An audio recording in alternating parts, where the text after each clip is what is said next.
Ay, ito na. Yan po mga kalingap, bigyan na tayo sa kay God. Yung stop over. Stop over ko dun, 12 oras, pagod ng pagod. Tapos pag nagsapasok na ako dun sa immigration, ayun, dami nila na tanong. Hanap sila na visa.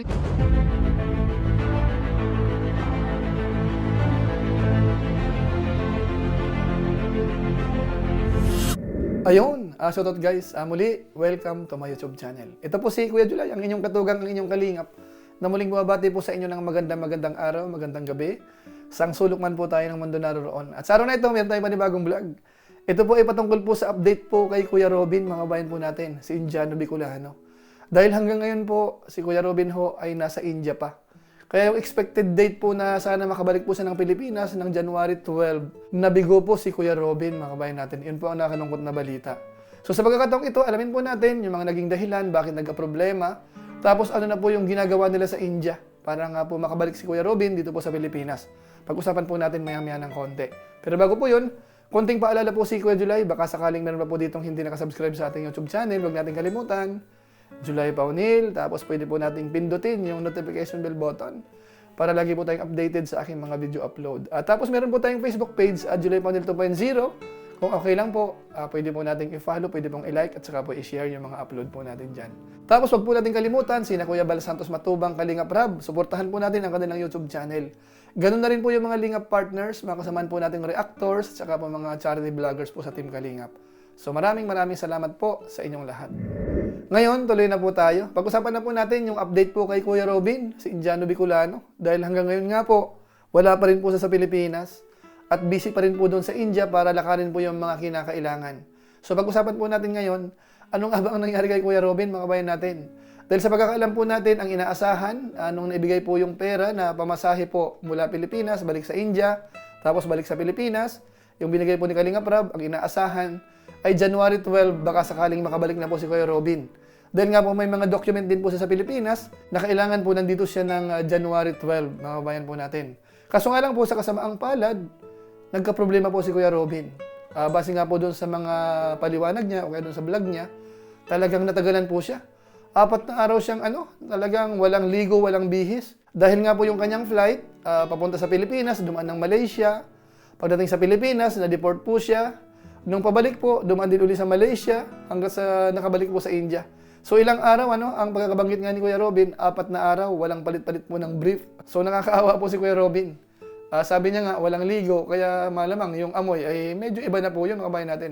Pero hindi raw po amoy sibuyas. Narinig ko po yun doon sa binanggit ni Kuya Robin, mga kabayan po natin. And alam niyo po mga kalingap, ilang araw na, sobra talagang nangyari sa buhay ko na ito. Grabe po Amoy talaga. na Indian. Ha? Amoy ng sibuyas. Amoy na sabuyas? Hindi naman ako kain na sabuyas eh. Wala naman sabuyas sa aeroplane eh. Oo, pero talaga naman po masama talagang amoy na sa katwang ko. Simula naman po nasa 8, simula na 8, 9, 7 ano? 7, 8, 9, 10 na po mga kalingap, 4 na araw. Pero lagay ko mamaya hindi pa rin po pwede ligo kasi wala naman dito na paliguan eh. Pag uwi na lang sa bahay, doon ako naligo. Ay nako, problemado pa naman talaga mga kalingap. Yan po ng damit ko, hindi pa rin palit. Brief ko siguro matigas na sa sa pawis o naman. Matigas na siguro po mga kalingap.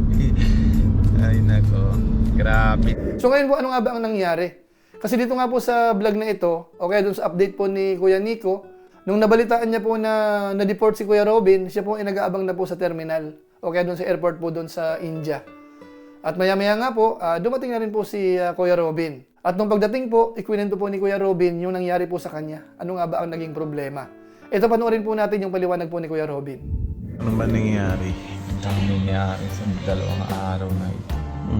Puro lang mga hindi naman masama. Parang negative baga naman. Di ba yung una una mapunta tayo Amritsar. Oo, di ba napunta tayo sa Amritsar na cancel yung flight natin. Umuwi na naman. Tapos pitsang 7, mapunta tayo ulit ng umaga ulit. Oo, tapos may dating ka doon. Ano yung sabi nila yung sa immigration, pag madating ka doon? Hindi, bago ako nang dating doon, ito pag na Malaysia, haba yung ano ko, Yung stay ko, stopover. yung stopover ko doon, 12 oras, pagod ng pagod. Tapos pag nabiyahe ako doon, dating ako sa Manila, 12:20.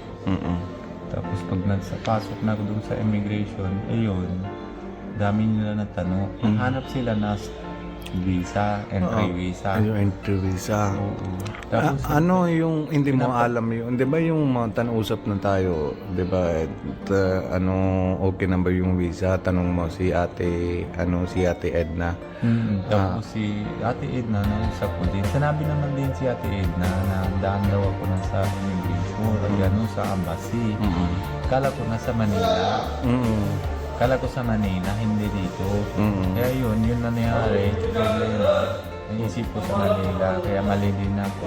Kung daan ako sana sa embassy dito sa New Delhi, sa India, ayos na sana. Napasukan. Pero kasi bad situation lang doon si dahil si Papa, siguro makalimutan na yung hindi mo. Tapos, hindi kasi una na inaisip ko din na kasi bago ako ma-accept sa Philippines, sinabi naman sila kailangan ko naman na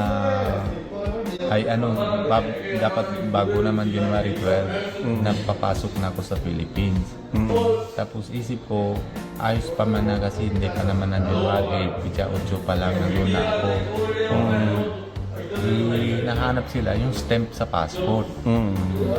Wala naman na stamp sa passport, pero yung kung ang paliwanag sila na ayos, kaso lang yung bagang pagbago ako ma-accept sa Philippines, alam mo naman patay pa lang si Papa dito ko.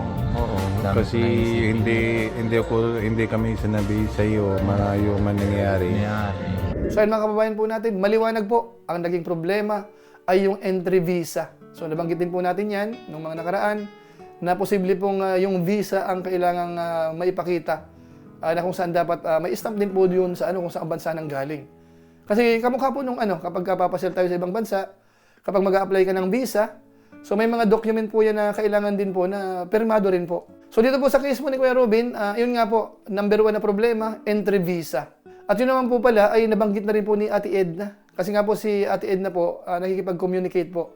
Dahil siya nga po ang naglalakad din po sa mga document po sa Pilipinas. So napaalalahanan po si Kuya Robin na dumaan po muna sa Philippine Embassy. Ang pagkakaintindi ni Kuya Robin, akala niya sa Pilipinas ay doon sa mga galing sa India. So yun po ang wala. Kaya pagdating po sa Pilipinas, hinahanap po yun, entry visa, na may stamp doon sa embassy natin. Kaso nga lang po, hindi na natin pwedeng sisihin po si Kuya Robin. Dahil nga po namatay yung tatay niya, so siguro masyadong busy. Tapos iniisip niya, may time pa naman. Ilang days pa bago mag-January 12. So pakiramdam niya, okay lang po sa Pilipinas.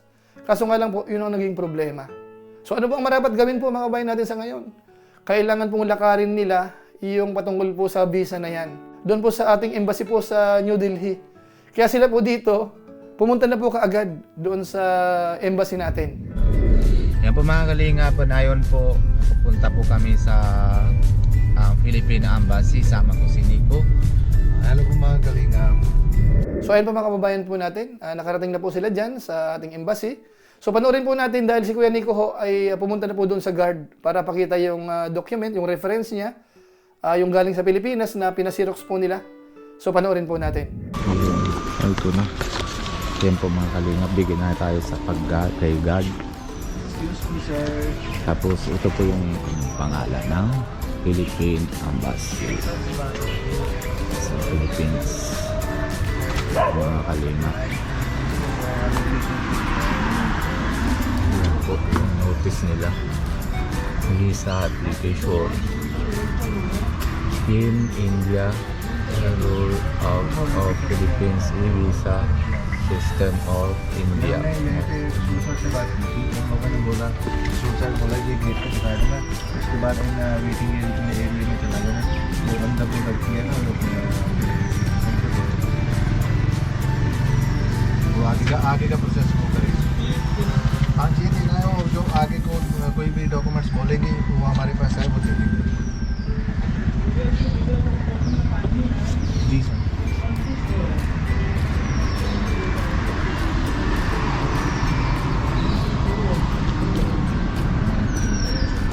So ayun mga kababayan po natin, mukhang mahirap ano, sa guard pa lang po mukhang pahirapan ano.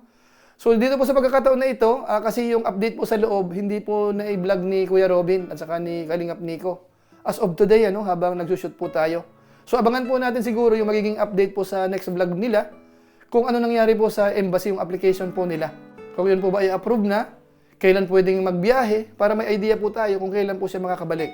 Pero sa ngayon po, ang update po natin, base doon sa vlog nila, nag-a-apply po doon sa sa embassy ng Pilipinas sa New Delhi, ano? So kapag naayos na yan, siguro naman wala nang problema para makabalik po dito. So yan po ang abangan po natin.